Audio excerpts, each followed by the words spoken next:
Yeah, but we ain't built like the Prophet, sallallahu alaihi wasallam. So, what I'm saying? That might be a little far fetched for a lot of us. We don't, you know what I mean? We don't have to be like ascetics, or like monks where we just denounce all worldly possessions. But I think my advice and my view of it is try to stop being so attached to it. You know what I'm saying? Like we so attached to like worldly things, you know what I'm saying? Like we could be in a car accident, right? And we don't even think about the life of the person who was in an accident. You know what I'm saying? Like be it a bad accident or a not so bad accident. The first thing we worry about is the car. Oh man, look what you did to my car. And it's like, yo, I got a baby in the car. Like you think I meant to do that? Like, you know what I'm saying? Like, oh, look what you did to my car. That's the only thing we worried about. Like we so attached. You know what I mean? Like we'll get out. We'll be in a car accident, and the first thing we think is we want to get out. Well, I'm gonna hurt this person because they done messed my car up. You know what I'm saying? Like they did it on purpose. And it's like even though they could have been being reckless or whatever that led to the action, but it's just like what I mean, we pay insurance. That's what you pay insurance for. Like, you know what I mean? Yeah, people don't want, to make claims and have the insurance go up and the value of their car go down and all of that. But, you know, cut of the law. It's the cutter of a law, man. Like, what can you do? Nothing that happened to you is gonna miss you. It was meant to happen to you. You know what I'm saying? What's for you is for you. And I mean, if you're a believer, like you know what I'm saying? You can have nice things, but don't be attached to them. Don't be attached to them.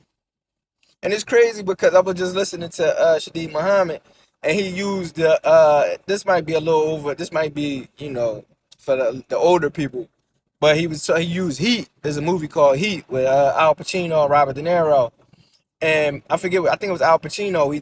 He was teaching him. He was teaching his protege like, listen, you can't be attached to none of this stuff. You gotta be able to get up and leave everything in the heat of the moment, basically like in a heartbeat. You know what I'm saying? Your wife, because he left his girl, a girl that he loved, everything. Because when the heat was on, he had to get up out of there. That was the lifestyle he chose. You know what I'm saying? So and the Prophet and Shadid, Imam Shadid Muhammad used that analogy for the Muslim, and it was like it's a pan of law. You know what I'm saying? It was like, yeah, we should be like that in a sense, like don't leave your wife and all of that, but death could come and snatch our souls at any time, man. Like we shouldn't be attached to none of this stuff.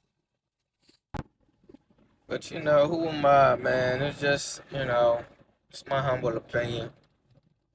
You know what I mean? You don't gotta listen to me.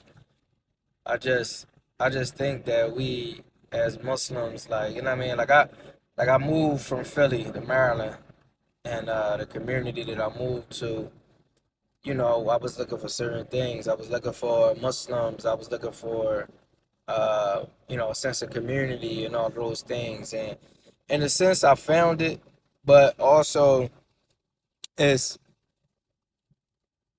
different because it's not my community. You know what I'm saying? Like one thing about Philly is as much crime as it is, it's probably one of the best places to be a Muslim. You know what I'm saying?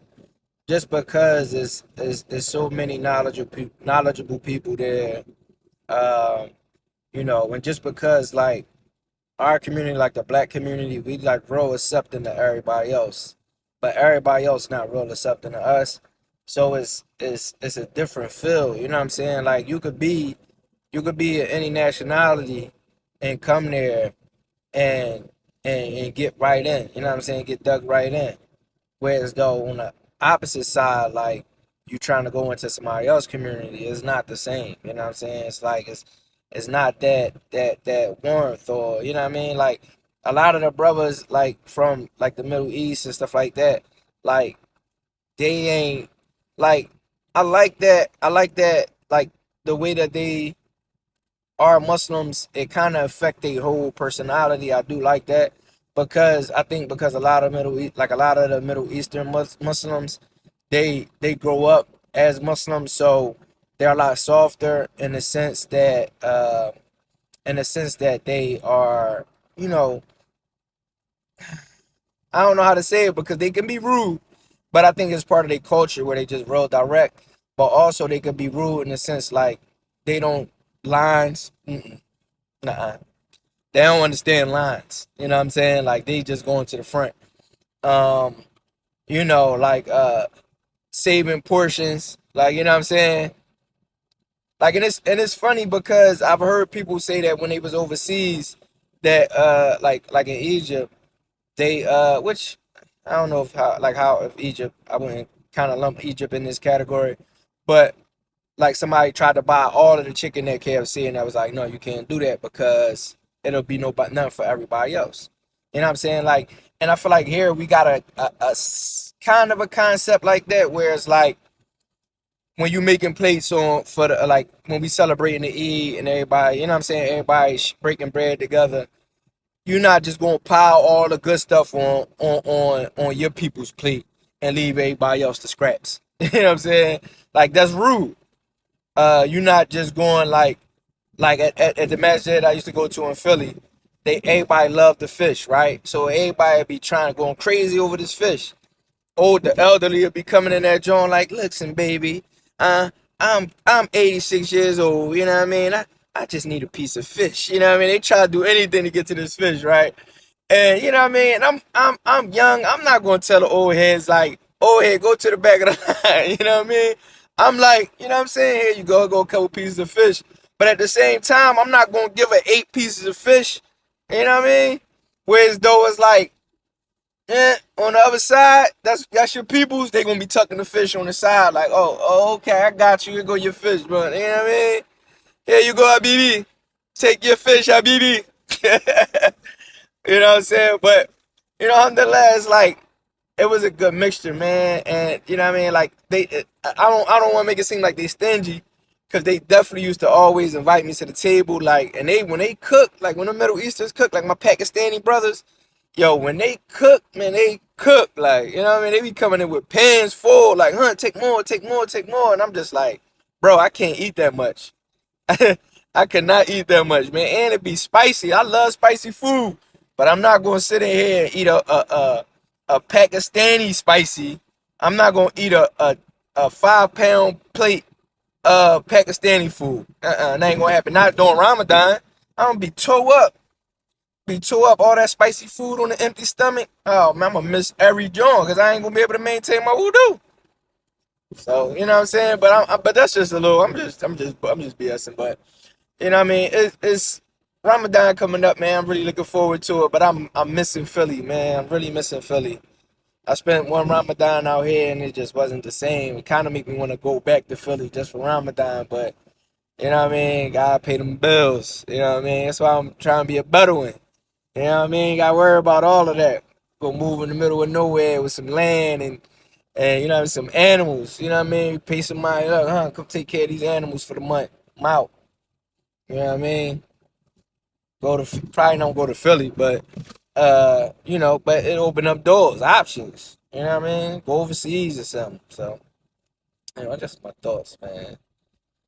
I'm just sitting here riding, just riding, just thinking about my theme, man, how I love my prophet, sallallahu alaihi wasallam, and how a lot of people don't really like.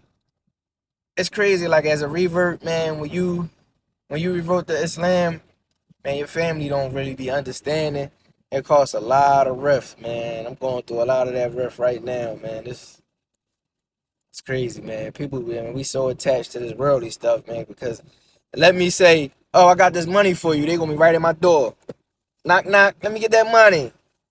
But anything else, it's like, oh, you ain't called me. So, you know what I'm saying? It's like, what you mean I didn't call you? I don't know your schedule. Oh well, you should have called me. Now you mad at me because I ain't call you like I call you any other time about, you know what I'm saying, coming to do something.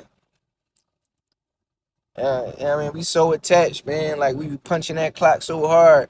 You know what I mean? We it's like if that's your motivation, that's your motivation, man. Go ahead and punch the clock. But that ain't my motivation. So I'm not sitting around thinking about when you off the clock so I could call you to come do something when I could do it myself. You know what I'm saying? Like if you want to be a part of something, you have to make the effort to be a part of it.